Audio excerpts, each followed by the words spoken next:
पितापि तरुणातपं करुणया हरन्ति नृणाम् अभङ्गुरतनुत्विषां बलयिता शतैर्विद्युतां कलिन्दगिरिनन्दिनी तटसुरद्रुमा लम्बिनी मदीयमतिचुम्बिनी भवतु कापि कादम्बिनी।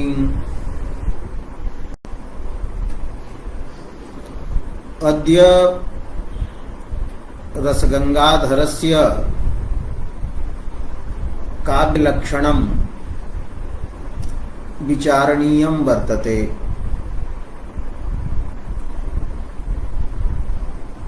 काव्यस्य लक्षणं किमर्थं कर्तव्यं, काव्यलक्षणकरणस्य किं प्रयोजनं वर्तते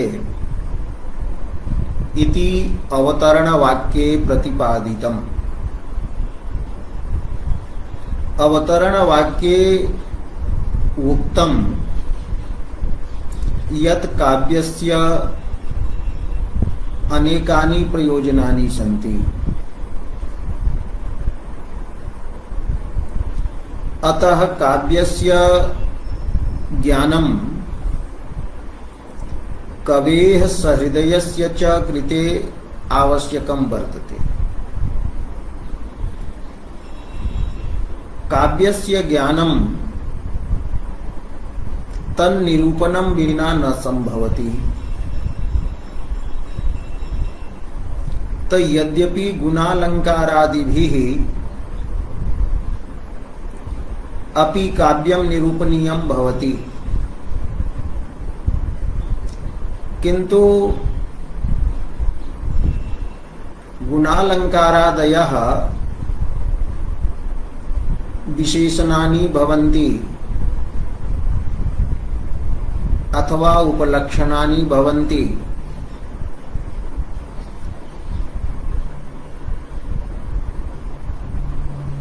गुणालंकारादि निष्ठाया वर्तते प्रकारता, तया निरूपिता विशेष्यता कस्मिन् पदार्थे वर्तते इति यावत् ज्ञानं न भवति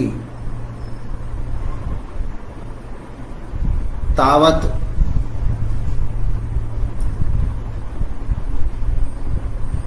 गुणालंकारादिभिः निरूपणं न संभवति।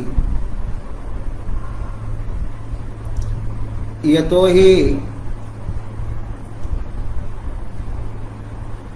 गुणालंकारादि मत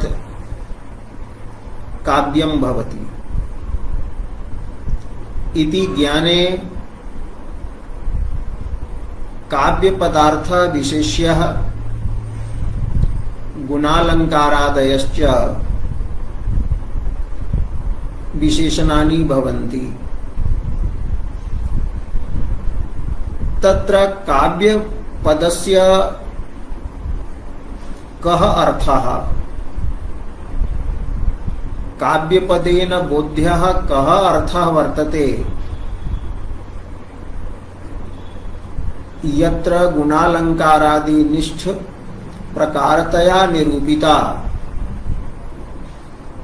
विशेष्यता अस्ति इति जिज्ञासा भवति। अतः काव्य पदार्थः पूर्वं ज्ञातव्यः। काव्यपदस्य अर्थः काव्यलक्षणवाक्येन बोधयितुं शक्यः। यदा काव्यपदार्थः लक्षणवाक्येन बोध्यते, काव्यपदस्य शक्तिग्रहः रमणीयार्थ प्रतिपादके शब्दे क्रियते,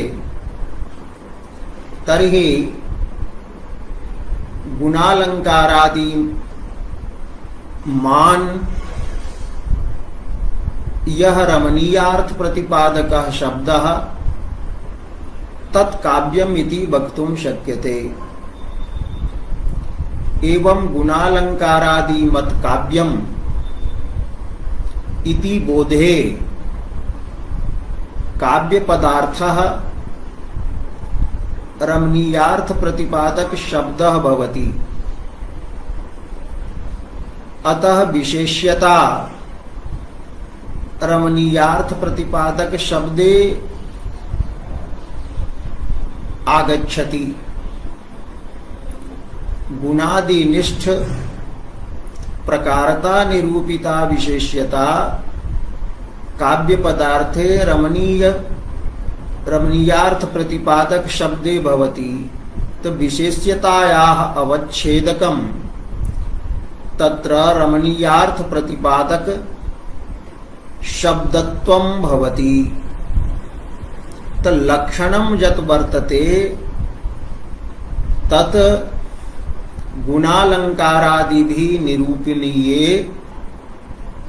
तस्मिन् काव्ये काव्यनिष्ठा या वर्तते विशेष्यता तस्याः अवच्छेदकं भवति। लक्षणेनैव तत्र विशेष्यस्य ज्ञानं संभवति। तो विशेष्यतायाः तादृश्याः विशेष्यतायाः अवच्छेदकं यत् वर्तते लक्षणं तत् प्रतिपाद्यते निरूप्यते। पुनः लक्षणस्य प्रयोजनं वर्तते इतर बुद्धिः। काव्य पदार्थे इतरस्मात् भेद बुद्धि साध्या काव्यम अन्यस्मात् पदार्थात् भिन्नं भवति।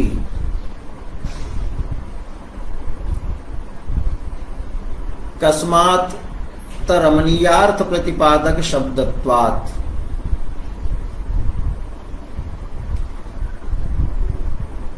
यह न रमणीयार्थ प्रतिपादक शब्द स्वरूपः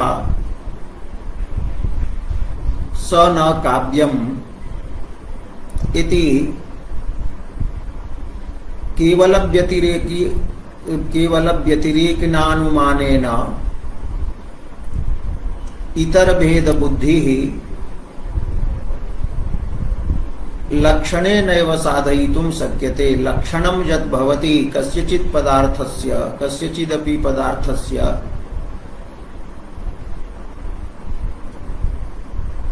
तत्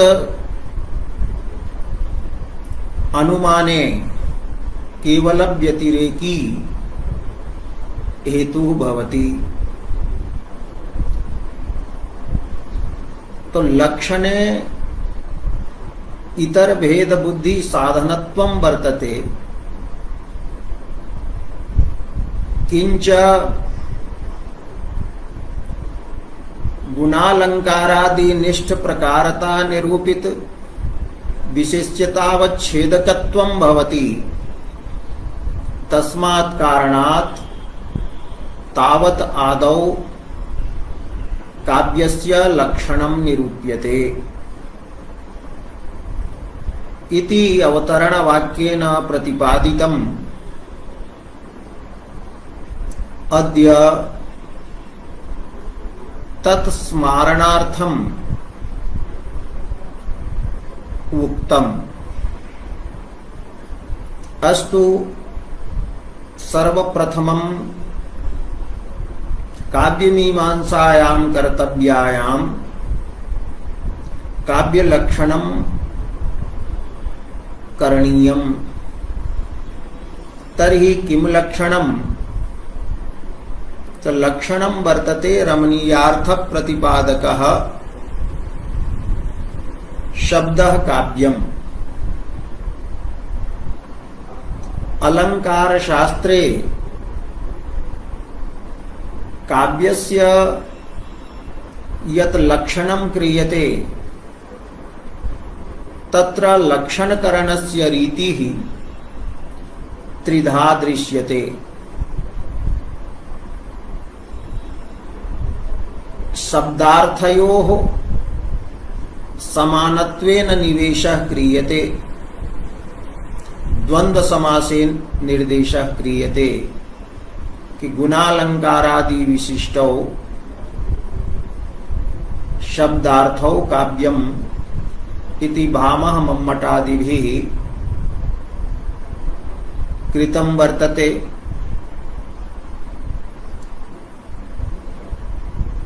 अपरा रीतिः अस्ति अर्थ विशेषणत्वेन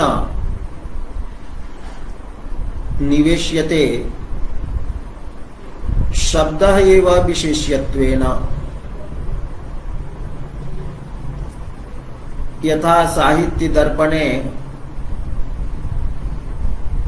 रसात्मकं वाक्यं काव्यम्, अत्र रसः यः वर्तते, रसस्य उपकारिणः ये वाच्यार्थाः लक्ष्यार्थाः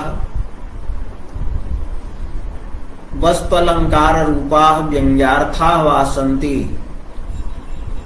ते अर्थाः विशेषणत्वेन निवेशिताः सन्ति। शब्दः एव विशेष्यत्वेन निवेशितः। तन्मते भवति अर्थ विशेष विशिष्टः शब्दः काव्यम्। पुनः भामहस्य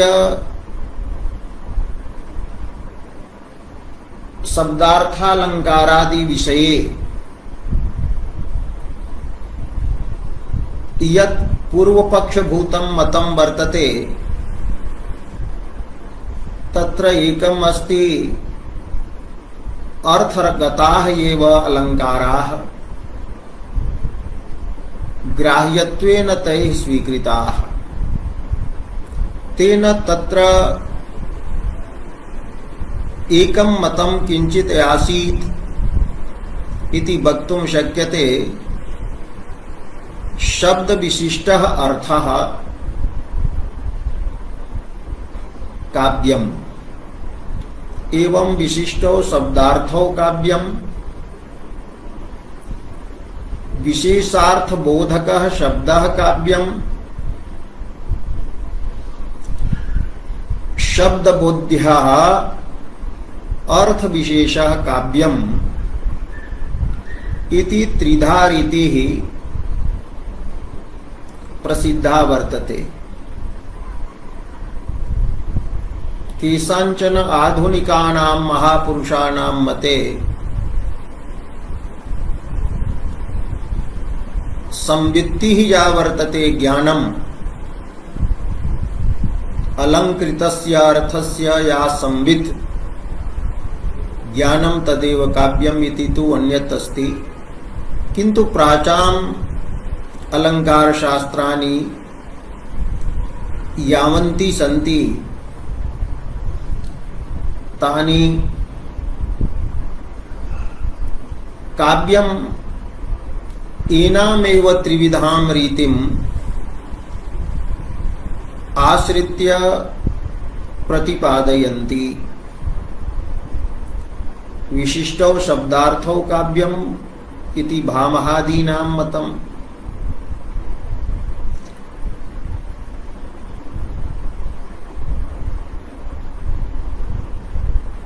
अर्थ विशेष विशिष्टः शब्दः काव्यम्, अर्थ विशेष प्रतिपादकः शब्दः काव्यम् इति साहित्य दर्पणकारादीनां मतम्।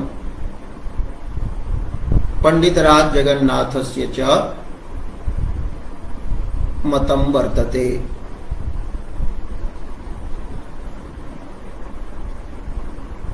तृतीयं तु यत् अस्ति तस्य स्पष्टतः उल्लेखः प्रायेण नोपलभ्यते। तत्तु भामहस्य वचनेन ध्वनितम् इति प्रागभिहितम्। तत्र अर्थ विशेष बोधकः शब्दः काव्यम् इति पक्षम् अंगीकुर्वाणः पंडितराजः रमणीयार्थ प्रतिपादकः शब्दः काव्यम् इति काव्यलक्षणं करोति। अस्मिन् काव्यलक्षणवाक्ये काव्यम् इति लक्ष्यनिर्देशः वर्तते। रमणीयार्थ प्रतिपादकः शब्दः काव्यम् शब्दः इति लक्षणांशः अस्ति। इदं प्रसिद्धं वर्तते यत् केनापि वाक्येन किमपि विधीयते। वाक्ये प्रधानांशः वाक्यार्थे वा प्रधानांशः विधेयः भवति। अत्र वाक्ये काव्यं विधेयम् अर्थात काव्य संज्ञा या वर्तते सा विधेया अस्ति। यथा व्याकरणे भवति अदेङ् गुणः, तो अत एङ् इति उद्देश्य दलं वर्तते। अत एङ् इति सिद्धः पदार्थः अस्ति।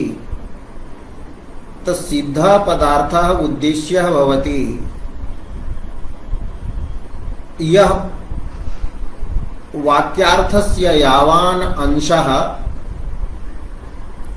पूर्वमेव श्रोत्रा ज्ञातः भवति स उद्देश्यः भवति। यावान् अंशः तेनैव वाक्येन बोध्यते सोऽंशः विधेयः वर्तते। तत्र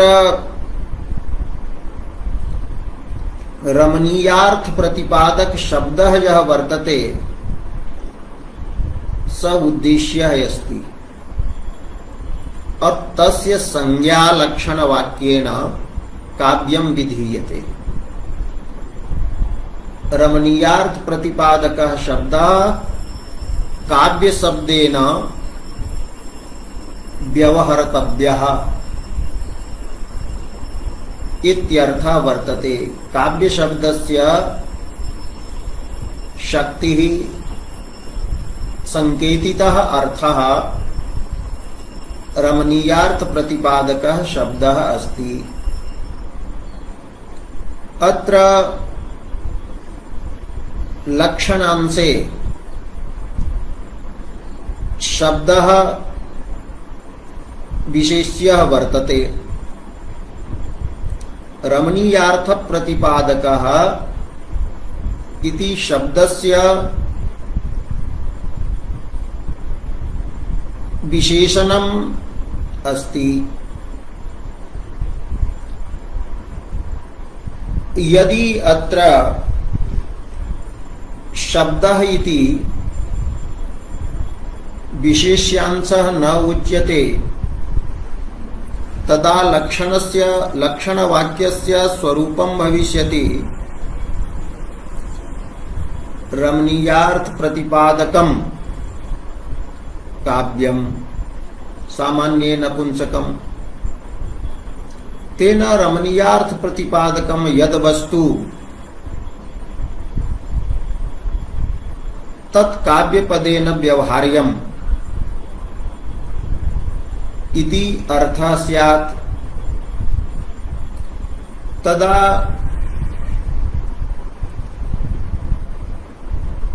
अतिव्याप्ति रूपः लक्षण दोषः भवेत्। यतो हि रमणीयार्थस्य प्रतिपादकम् चेष्टारूपम् अपि वस्तु वर्तते। या नर्तकी भवति सा शब्दं अनुच्चार्य अपि शब्द प्रयोगम अकृत्वा एव नाना रमणीयान भावान नेत्रकरादि चेष्टया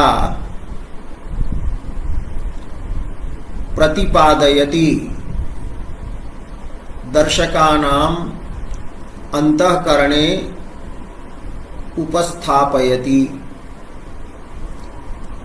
अतः काय कायावयव चेष्टा या वर्तते सापि रमणीयार्थ प्रतिपादिका भवति। अतः तादृश्यां चेष्टायां लक्षणस्य अस्य अतिव्याप्ति स्यात्। सा न भवतु एतदर्थं शब्दः प्रयुक्तः। तया चेष्टा वर्तते, यह अभिनयः वर्तते, सः अभिनयः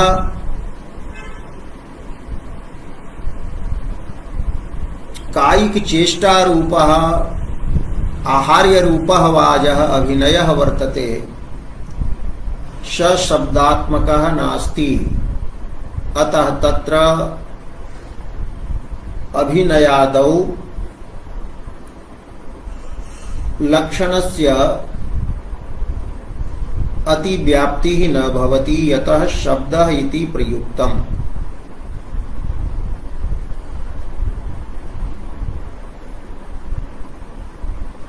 पुनः शब्दस्य विशेषणं यदि विचार्यते तर्हि यत्र रमणीय पदार्थः अर्थस्य विशेषणम् अस्ति। अर्थश्च स्वप्रतिपादकत्व संबंधेन शब्दे विशेषणं भवति। अतः रमणीयार्थवान शब्दः काव्यम्, रमणीयार्थ प्रतिपादकः बोधकः शब्दः काव्यम्। तत्र यदि रमणीय इति अर्थस्य विशेषणं न दीयते, अर्थगतं रमणीयत्वं यदि विवक्षितं न स्यात् तर्हि रमणीय पदापसारणे अर्थ प्रतिपादकः शब्दः काव्यम् इति काव्यलक्षणं स्यात्। एवं सति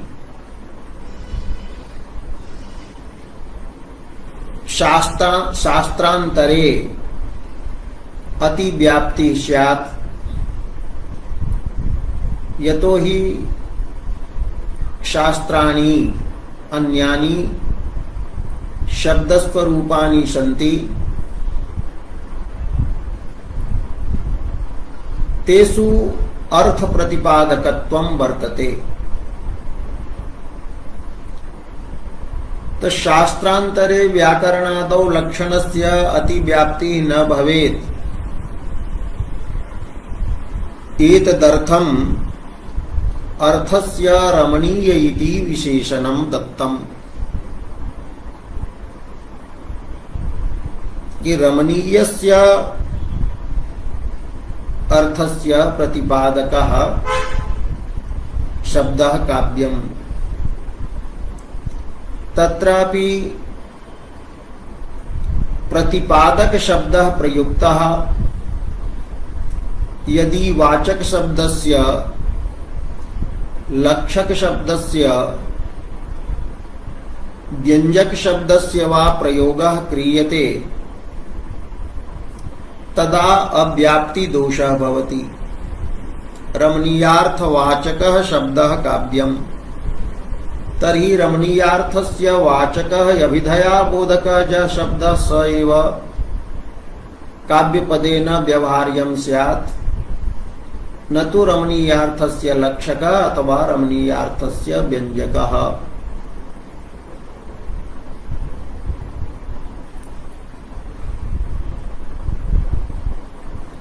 अतः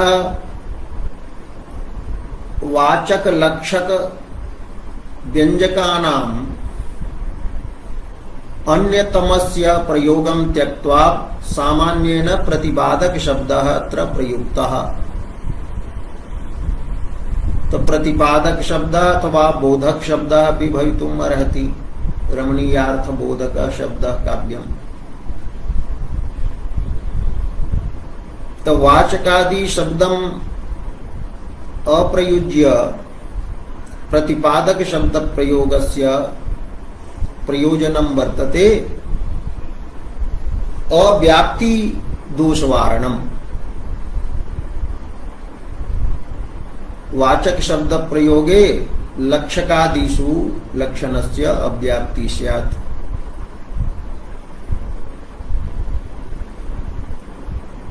एवं रमणीयस्य अर्थस्य बोधकः शब्दः काव्यम्। केचन वदन्ति यत् अर्थ शब्दः यदि न उच्यते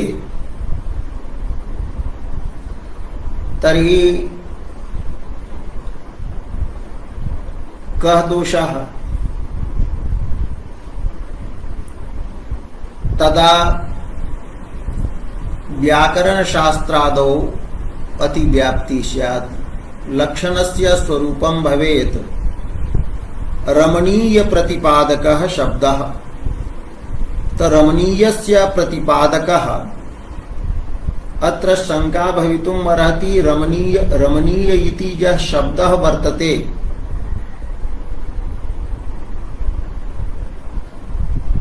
तस्य प्रतिपादकः शब्दः। तो रमणीय शब्दस्य बोधकः शब्दः भवति व्याकरणम्। रमु क्रीडायाम् इति धातोः अनियर प्रत्यये कृते रमणीय शब्दः व्याकरणेन प्रतिपाद्यते।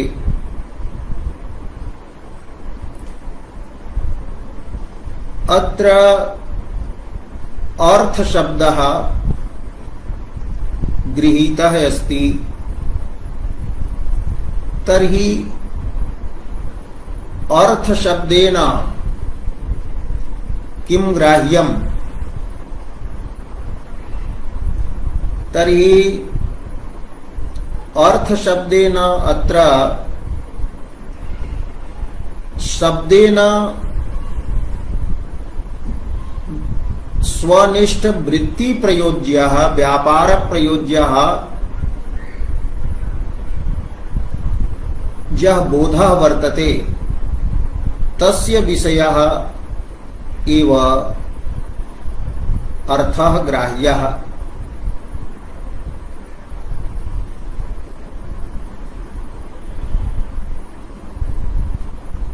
तर्हि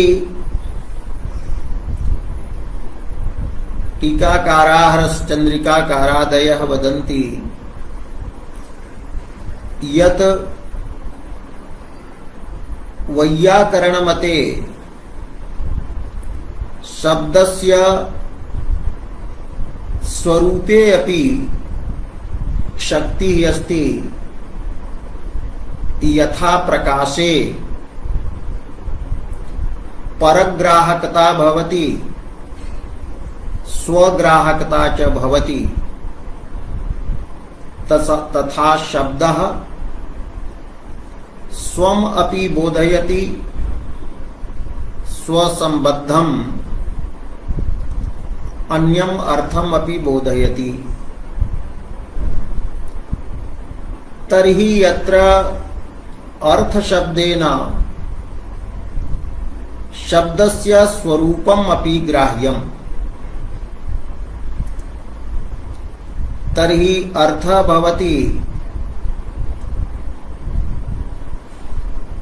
शब्दार्थ प्रतिपादकः शब्दः काव्यम्। शब्दः अर्थात शब्दस्य स्वरूपम् तस्य यः अर्थः वर्तते संबद्धः तशब्दार्थयोः रमणीययोः शब्दार्थयोः प्रतिपादकः शब्दः काव्यम् इति अपि व्याख्या रसचंद्रिकायां लभ्यते। यथा गो शब्दस्य अर्थः गो इति गकारादि अनुपर पूर्वी विशिष्टः शब्दः भवति तद्बोध्य शासनालांगूलादि मान अर्थः भवति। तथैव अन्यत्रापि ज्ञेयम्। रमणीयता ही शब्दांशेऽपि काव्ये स्वीकृता वर्तते, शब्दस्वरूपेऽपि रमणीयता स्वीकृता अस्ति। एवं अर्थे तु रमणीयता स्वीकृता वर्तते एव। अतएव काव्यस्य शब्दचित्रम् अर्थचित्रम् इति विभागद्वयं संभवति। यत्र शब्दस्वरूपे रमणीयता भवति तत्र शब्दचित्रम् अथवा शब्दालंकारः इत्यादि स्वीक्रियते। यथा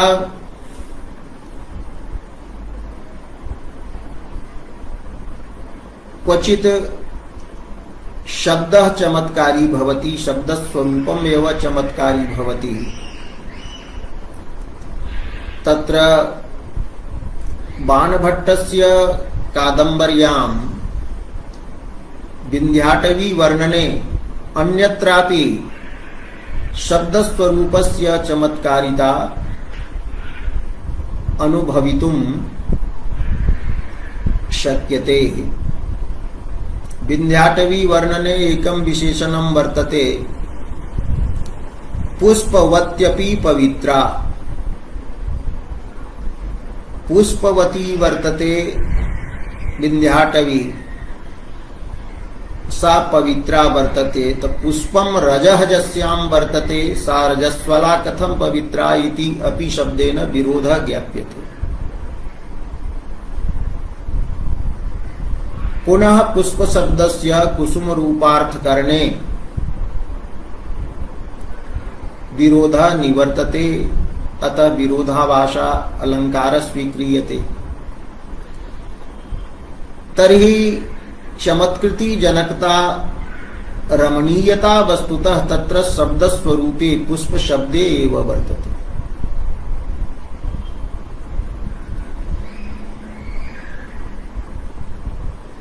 एवं हरवर्ण विषम दृष्टि इत्यादौ क्वचन अर्थे च भवति। अतः अर्थस्य प्रतिपादकः अर्थात रमणीयस्य शब्दार्थ रूपस्य अर्थस्य प्रतिपादकः शब्दः काव्यम् इति उक्तं भवति। रसचंद्रिकायां एतादृश व्याख्याकरणे एकम अन्यदपि औचित्यं प्रतिपादितं व्यवहारः भवति। काव्यस्य शब्दार्थो शरीरम्। तर्हि यदा काव्यस्य शब्दार्थो शरीरम तर्हि काव्यस्य इत्यत्र काव्यपदस्य अर्थः कः स्वीकरणीयः? तो शब्दार्थो एव विशिष्टो शब्दार्थो एव काव्यम और तस्य शरीरम अपि तस्य शरीरम शब्दार्थो तर्हि तत्र अभेदार्थाराहो शिरहवत् कथंचित षष्ठी कल्पनीया। किंतु अत्र शब्दार्थयोः प्रतिपादकः शब्दः काव्यम् इति यदि स्वीक्रियते तर्हि शब्दार्थ प्रतिपादकस्य शब्दस्य शरीरम शब्दार्थो अस्तः तद् विधेयांसे अल्पता भवति उद्देश्यांसे अधिकता वर्तते अतः भेदेन षष्ठी संगच्छते।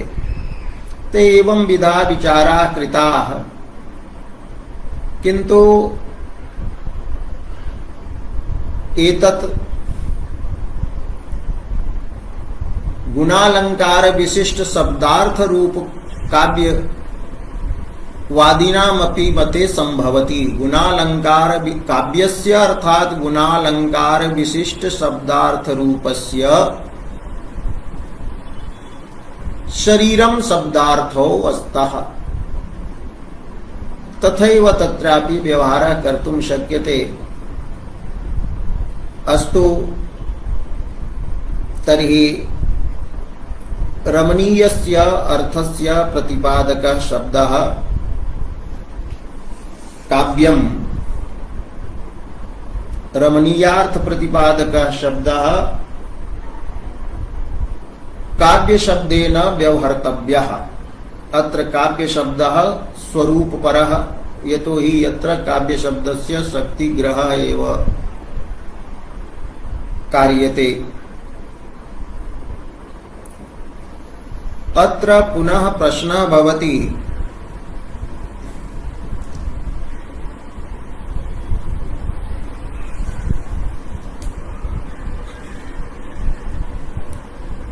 रमणीय इति यः शब्दः वर्तते तस्य अर्थः अपि रमणीयः रम्यः उच्यते। तर्हि रमणीय इति एकं पदं वर्तते तदपि शब्दः रमणीय शब्दः अपि केवलः रमणीय शब्दः अपि काव्यं स्यात् यतो हि तस्य अर्थः रमणीयः वर्तते। रमणीय रूपस्य अर्थस्य प्रतिपादकः रम्य रूपस्य अर्थस्य प्रतिपादकः रमणीय शब्दोऽपि जातः। तर्हि रमणीय शब्दे लक्षणस्य अतिव्याप्ति जाता। केवल रमणीय इति शब्दः काव्यं न उच्यते। नहि रमणीय इति शब्दश्रवण मात्रेण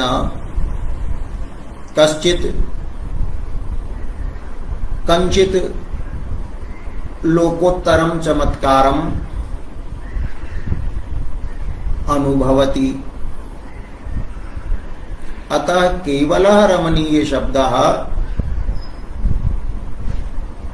काव्यं नास्ति किंतु तस्य अर्थस्तु रमणीयः अस्ति। सज्जः कश्चिदपि रमणीय नाम्ना अर्थः भवेत् किंतु तस्य अर्थस्तु अस्ति तो अर्थस्य प्रतिपादकः अस्ति तत्र लक्षणं गच्छेत्।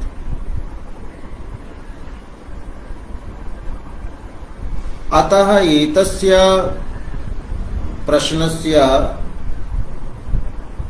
समाधानाय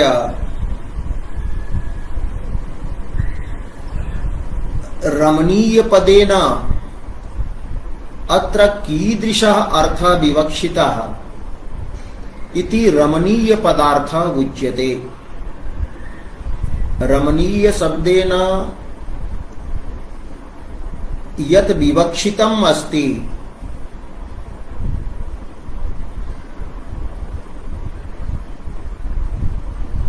तस्य ज्ञानं विना लक्षणवाक्यस्य वास्तवं ज्ञानं न संभवति। अतः अग्रे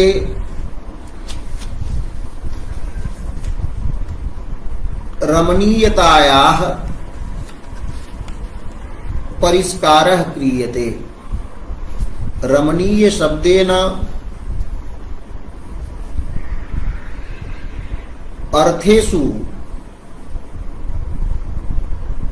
या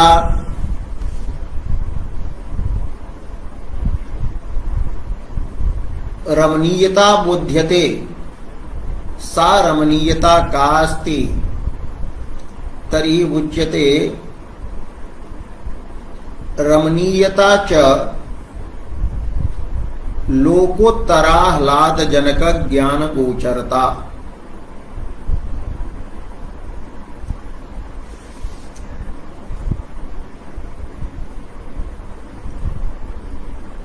लोकोत्तरः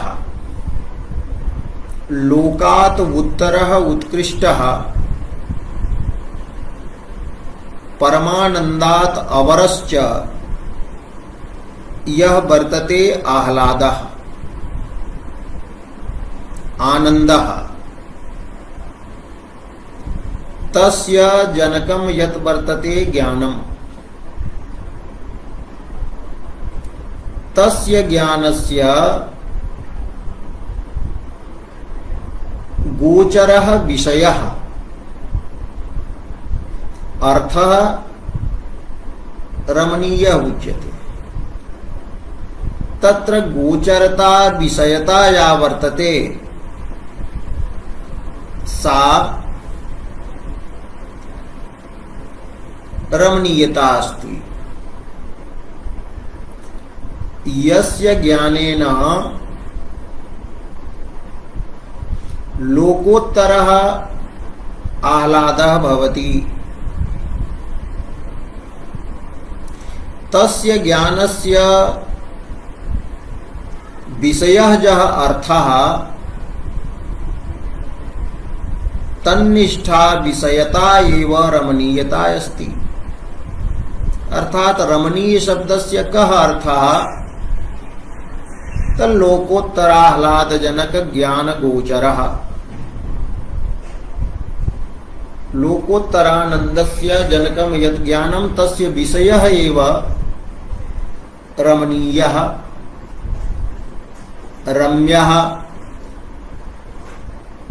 उच्यते। रम्या रामायणी कथा। यस्य अर्थस्य ज्ञानेन लोकोत्तरः आनन्दः भवति। काव्य प्रतिपाद्याः ये अर्थाः सन्ति रामायणादि प्रतिपाद्याः ये रामादयः अर्थाः सन्ति तेषां ज्ञानेन लोकोत्तरः आनन्दः भवति। अतः रामायणादि काव्य प्रतिपाद्याः ये रामादयः अर्थाः रामपदा रामकर्तृक रावणवधादयः ये अर्थाः सन्ति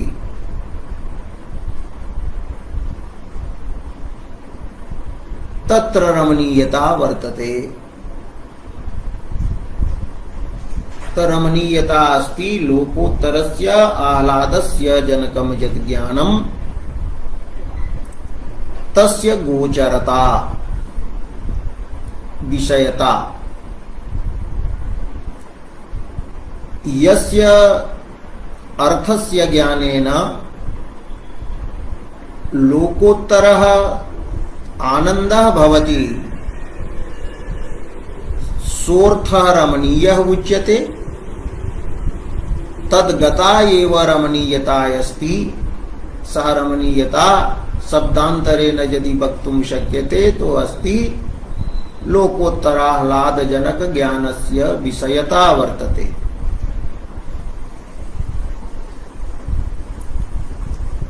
एवं रमणीयतायाः यदा परिष्कारः क्रियते तर्हि काव्यलक्षणस्य संगति भवति एवं काव्यलक्षणस्य स्वरूपं भवति।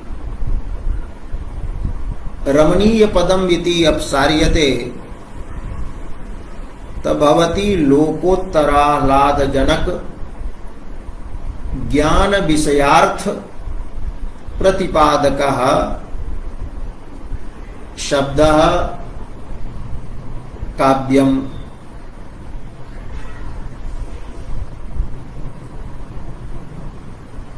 लोकोत्तराह्लादस्य जनकः जनकं यत् वर्तते ज्ञानम्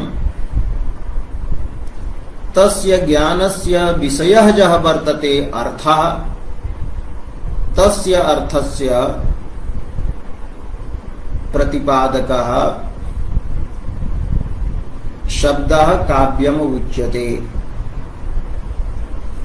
अतः रमणीय इति पदं काव्यं केवलं नास्ति, यतो हि रमणीय पदेन रमणीय रूपः कश्चन अर्थः प्रतीयते, किन्तु तस्य ज्ञानेन कश्चन लोकोत्तरः आह्लादः न भवति। यथा रस इति शब्दश्रवणेन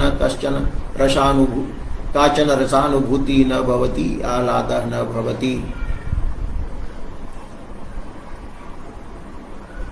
रमणीय शब्देन एतादृशः एव अर्थः विवक्षितः। रमणीय शब्दस्य एतादृशः यः अर्थः तत्र महाकवेः प्रमाणं वर्तते वचनम्। माघस्य क्षणे क्षणे जन्नवतामुपैति तदेव रूपं रमणीयताया। क्षणे क्षणे नवादपि नवं यत् वस्तु भवति, नवादपि नवः अर्थः प्रतीयते। यथा अभिज्ञान शाकुन्तलादयः ये अर्थाः सन्ति ते पुनः पुनः अनुसन्धीयन्ते, तो क्षणे क्षणे नवतामेव ते प्राप्नुवन्ति। यदि कश्चित् शाकुन्तलं पठति तो पुनः अपि पठति कि एतत् सर्वं ज्ञातं किं पठनीयम् इति न भवति। रामायणं पुनः पुनः अधीयते, तो पुनः पुनरनुसन्धानस्य विषयः यः अर्थः। अत्र ज्ञानपदं यद्यपि प्रयुक्तं तर्हि तथापि ज्ञानपदेन यत्र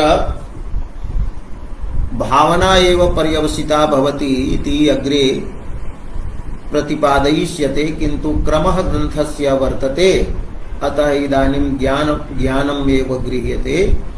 तो लोकोत्तराह्लादजनक ज्ञान गोचरार्थ प्रतिपादकः शब्दः काव्यम्।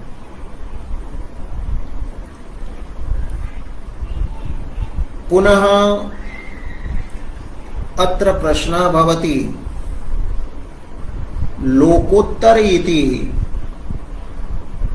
विशेषणं वर्तते आह्लादस्य।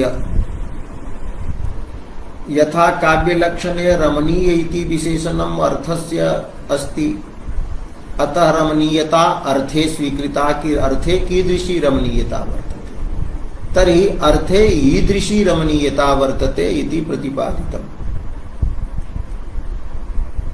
तथैव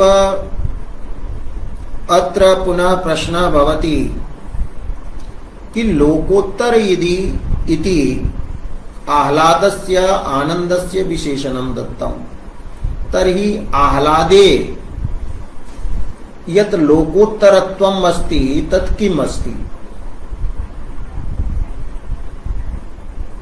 इति प्रश्नः जातः। तो लोकोत्तरत्वस्य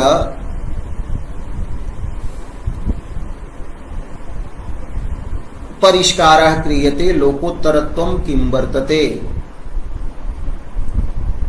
तो लोकोत्तरत्वं च आह्लादगतः चमत्कारत्वापर्यायः अनुभव साक्षिकः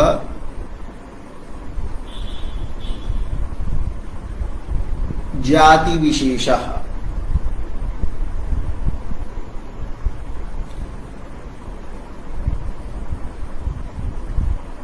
लोकोत्तरत्वम् एका जाति ही वर्तते।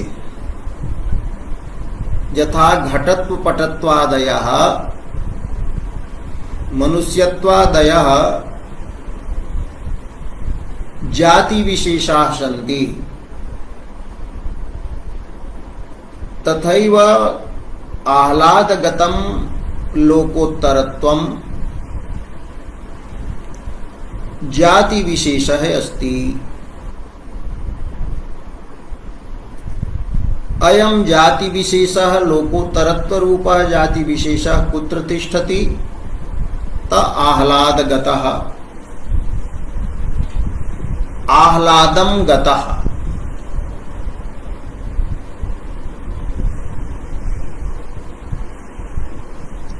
आह्लादम आनंदम गतः इति विग्रह भाव की आह्लाद निष्ठः आह्लादे विद्यमानः। गतादिना हि द्वितीयान्तस्यैव समासः पाणिनिना सूचितः। तो आह्लादे विद्यमानः आह्लाद निष्ठः स जाति विशेषः वर्तते। यथा घटत्व पटत्वादयः जाति विशेषाः घटपटादिषु व्यक्तिषु भवन्ति,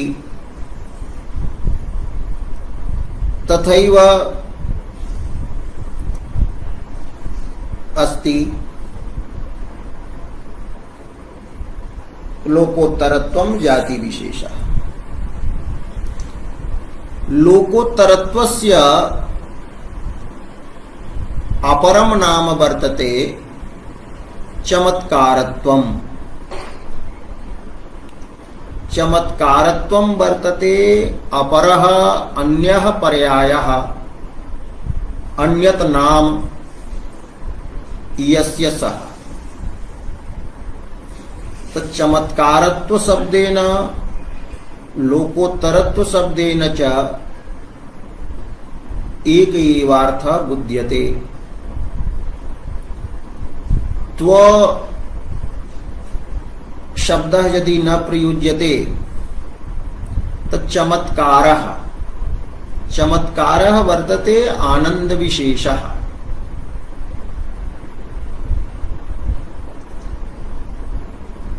काव्यजन्यः अन्य चित्रकलादि दर्शन जन्यः भवतु वा आनंद विशेषः वर्तते चमत्कारः। काव्यादि जन्यत्वं यतस्ति तत् आनंदे विशेषः अस्ति।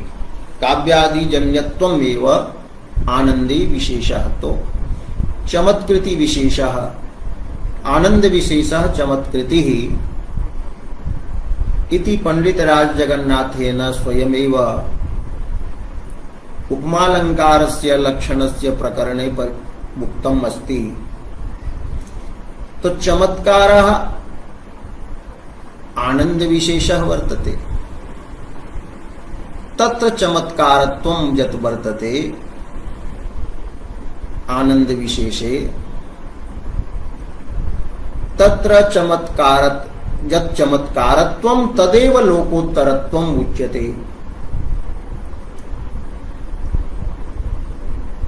तो आह्लादगतः चमत्कारत्वापर्यायः जाति विशेषः अस्ति। तर्हि पुनः प्रश्नः भवति जातिः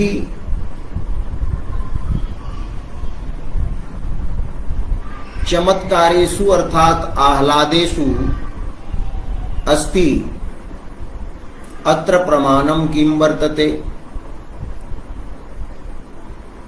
घटपटादयः साक्षात् चक्षुषा साक्षात् क्रियन्ते, तब व्यक्तयः प्रत्यक्ष विषयाः भवन्ति,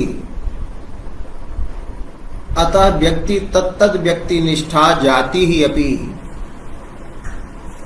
प्रत्यक्ष विषयः स्वीक्रियते। यायाः व्यक्तयः अनुमान सिद्धाः सन्ति,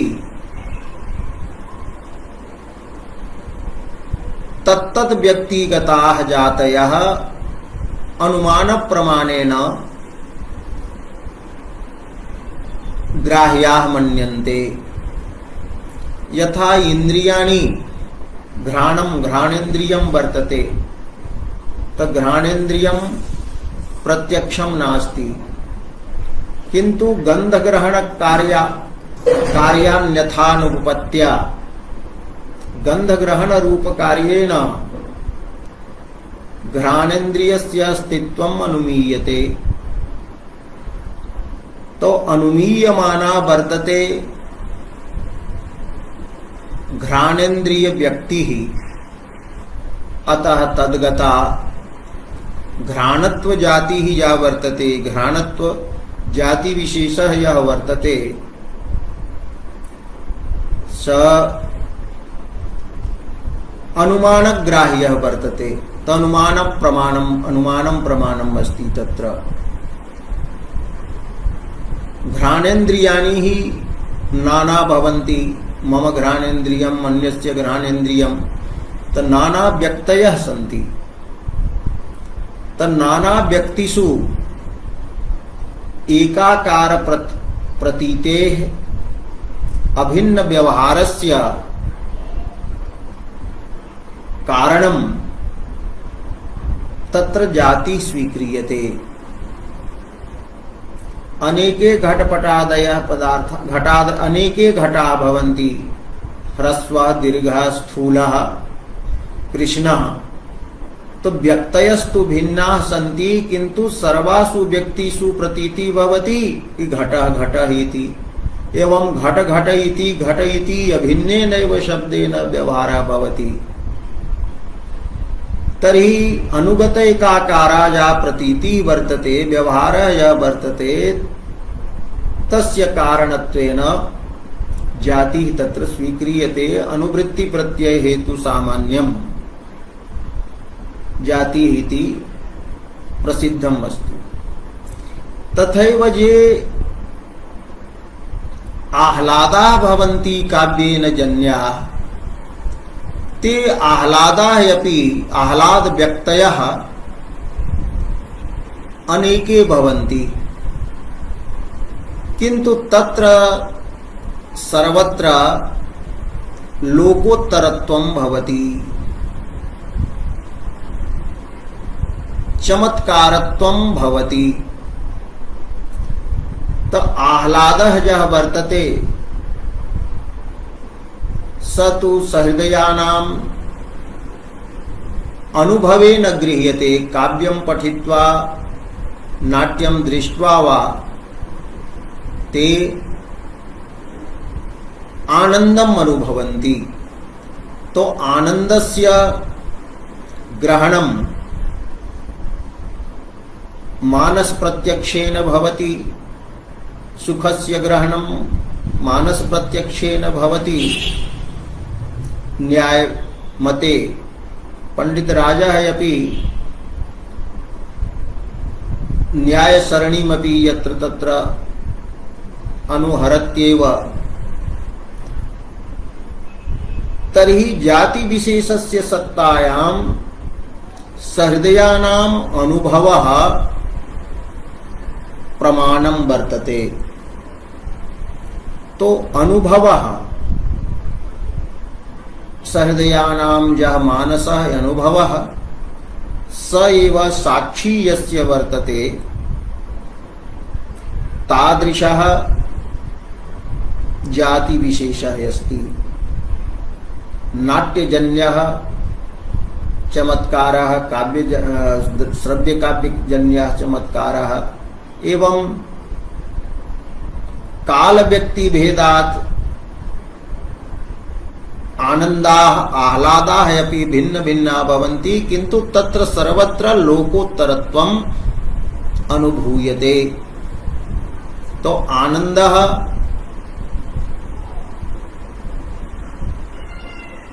मानसानुभवेन गृह्यते, तो सहृदयानाम् अनुभव एव प्रमाणम् अस्ति। एवं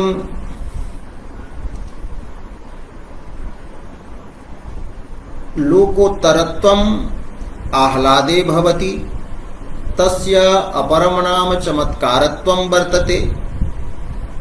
तत् लोकोत्तरत्वं जातिविशेषः अस्ति। तस्य सत्तायां प्रमाणं सहृदयानाम् अनुभवः वर्तते। अतएव उक्तम् सचेतसाम् अनुभवः प्रमाणं तत्र केवलम् इति साहित्य दर्पणे प्रतिपादितं वर्तते। अनेन परिष्कारेण लोकोत्तरत्वस्य कथनेन किं जातम्? लोकोत्तर इति उच्यताम्, चमत्कार इति उच्यताम्। तर्हि अर्थः जातः चमत्कारजनक ज्ञान विषयार्थ प्रतिपादकः शब्दः काव्यम्। लोकोत्तराह्लाद इति पदम यदि न दीयते तर्हि चमत्कारजनक ज्ञानगोचरार्थ प्रतिपादकः शब्दः काव्यम्, अथवा चमत्कारिणः अर्थस्य प्रतिपादकः शब्दः काव्यम्। एवं आह्लादस्य, काव्यजन्यस्य आह्लादस्य चमत्कारपदेन अपि व्यवहारात् अग्रे काव्यलक्षणपरिष्कारे चमत्कार शब्दः एव प्रयुक्तः पंडितराजेन।